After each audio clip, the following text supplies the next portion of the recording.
I'm here actually on behalf of maybe the phrase that can be used is the one I heard earlier this morning, a bit of an ad hoc activity, and I'll say that in all honesty, a bit of an ad hoc activity to date within the Ontario government to generate and to promote the use of climate data in support of adaptation planning.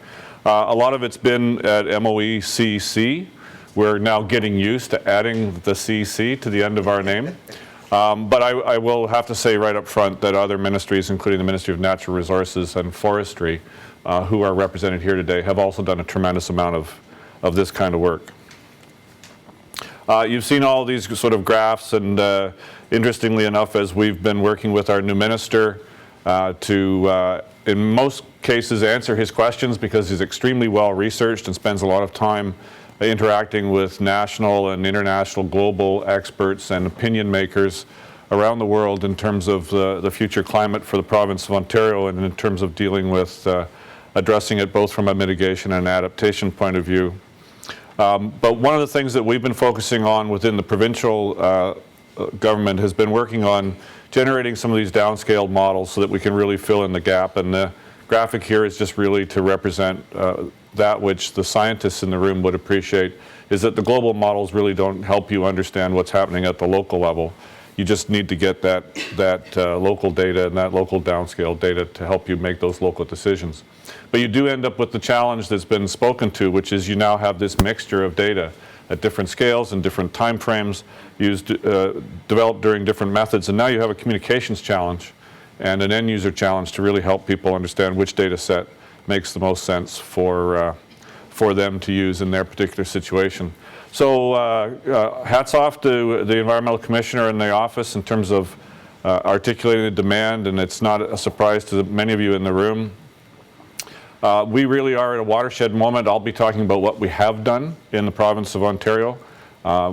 This is the start with Gord and others, the community, talking about what it is we need to do, both on mitigation and adaptation. But some of the key challenges that we've identified as we've tried to play a small role in the province of Ontario are highlighted here. And a reference there that we will be releasing a discussion paper. Not a month ago, the planned release date was the 6th of January. It's now not the 6th of January, otherwise we'd be having a very different conversation today. But the plans are to initiate a public conversation very shortly.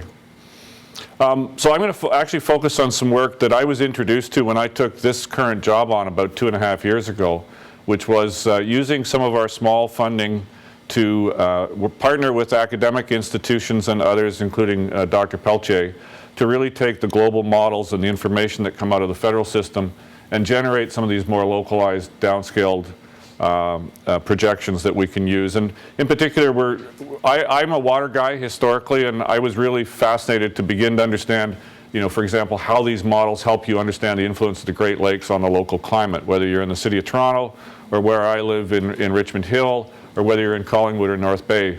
Water as a influence on our climate really does get better addressed through these downscaled models.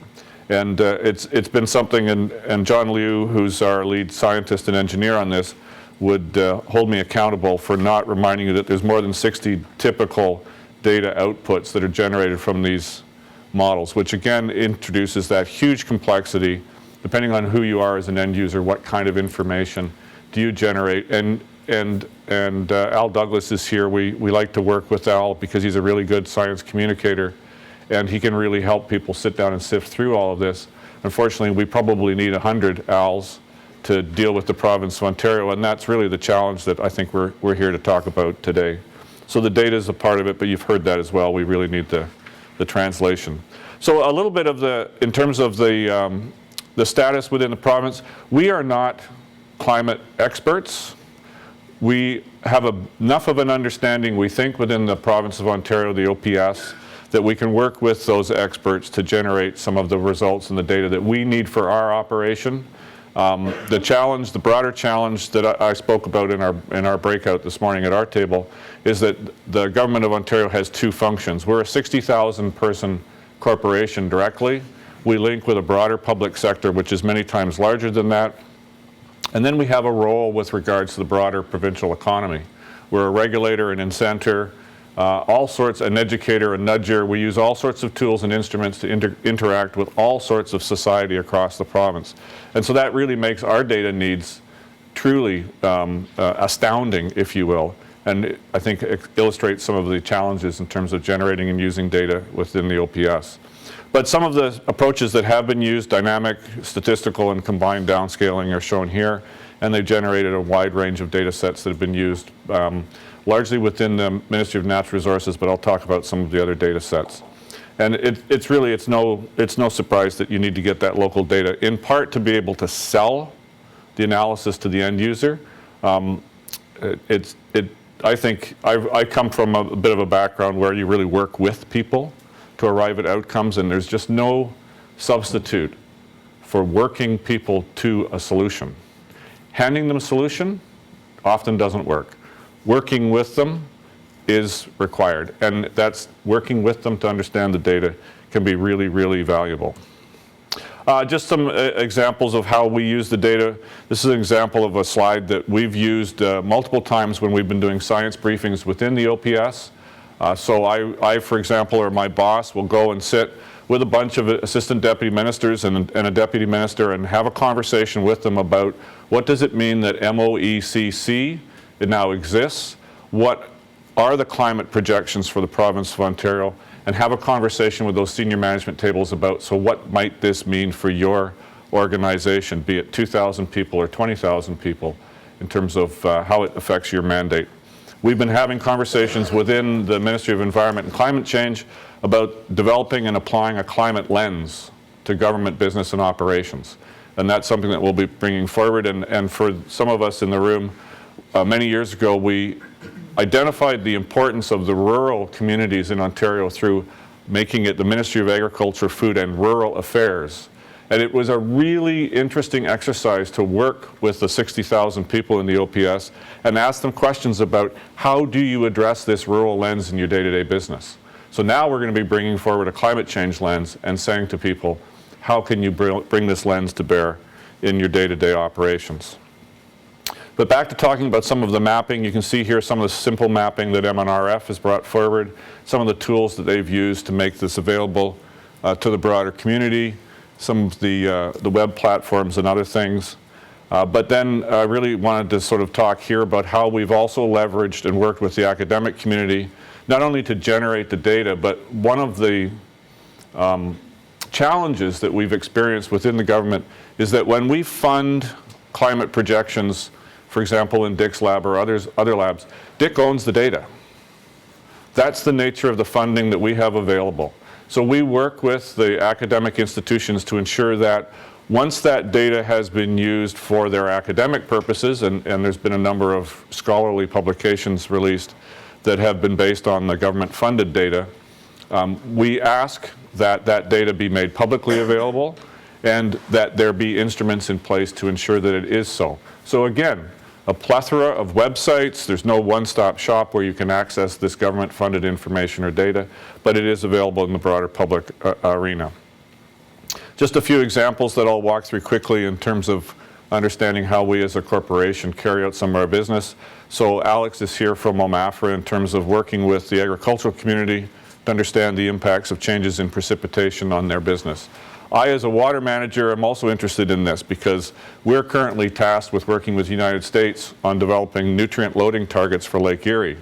Lake Erie is returning to the status of where it was in the 1960s with fish kills and algae blooms. The blue-green algae is responding not only to increased growing seasons and temperature, but increased loadings of nutrients coming off farm fields because of extreme precipitation events.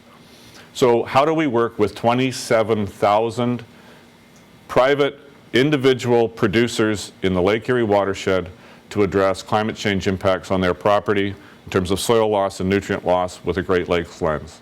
Those are some of the challenges that are brought to bear in terms of the use of the data and its translation. MOH-LTC is here in terms of working on addressing some of the human health impacts, and this is very much work that's ongoing. We've heard about heat alerts and the sensitivity of the community and the elderly and some of it. But some of the other things in terms of vectors and diseases that could be coming to the province of Ontario, making sure that the healthcare system is ready for that. Some of the challenges are local health units deliver most of the local health messaging in the province of Ontario. They are quasi-independent organizations.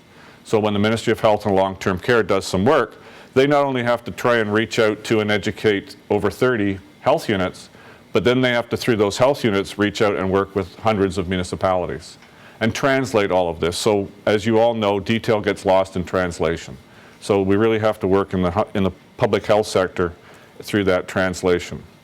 Ministry of Transportation does a lot of infrastructure in the province of Ontario and is currently working on and looking at what are the impacts on their design standards and their design structures as we move to a future rainfall intensity regime in the province of Ontario. How do we look at the building standards for our provincial highways? This is all work in progress, but again, it's an illustration of how we take the data that we have generated and we internalize that data and how we make decisions in the province. Ministry of Natural Resources and Food work on tree species vulnerability. Most of the day now we get our information digitally, but there still is a huge pulp and paper industry in the province of Ontario as an employer. And so there's a lot of work being done on forest and forest sustainability. And this is my reminder to emphasize that the province of Ontario is mostly located north of North Bay. Gord, sorry. And so when we get into resiliency and community impacts, we really start to talk about communities like Temiskaming. And what does a future climate hold for Temiskaming, and how will Temiskaming continue to serve and function as a regional center? And what does it mean to the natural systems that we rely on for our resiliency? And this is an example of the vulnerability of the white pine. Ontario is at the northern extreme of the range for that, and that in fact may be beneficial, but it means that the white pine may well be extirpated in the southern part of the range down through the Appalachian Mountains. Some really cool work that MNRF is working on with regards to the Great Lakes, and you can read the slide, but it's really to begin to take a lens, a climate change lens, on what are the vulnerabilities specific to the Great Lakes and working with other partners in terms of rolling this out. And this really gets into the macro impact analysis, because 80% of Ontario's population lives in the Great Lakes Basin, drinks the water from the basin, recreates in the basin, works in the basin, commutes in the basin. And so when we start to take a Great Lakes lens on climate change, it introduces another overlay that we really have to have regard for. So there's some tremendous complexity in the province of Ontario. There's really a complex role for the province and the staff that work there in terms of supporting that. We are now evolving, particularly with the focus that's being put on climate change.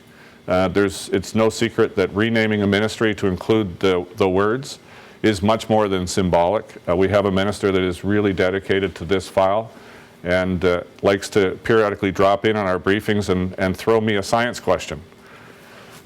So in today's digital connected world, he will literally pick up his BlackBerry, get a text or a posting from somewhere around the world, and literally walk around the corner, it's 100 feet, and say, so, who's the science geek, and is this right? Is this credible science? Yes or no? Very challenging as a bureaucrat to have a minister that works with you that way, but that is the challenge that he's put to us.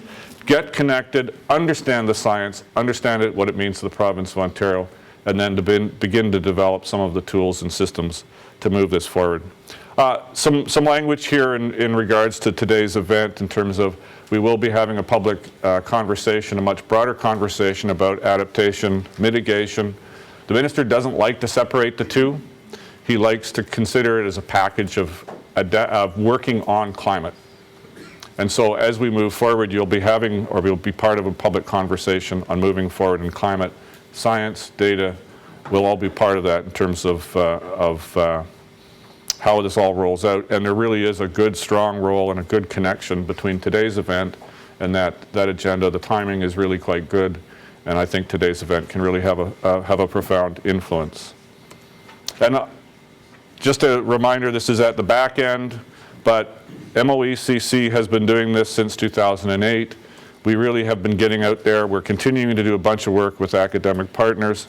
And a reminder of the complexity. If you're an end user for Ontario-generated data, these are the data variables and some of the data sets that are available to you to pick from. So we aren't making it simple for people, but we are doing our best to make the data available. So thanks for your attention. good. We'll have to-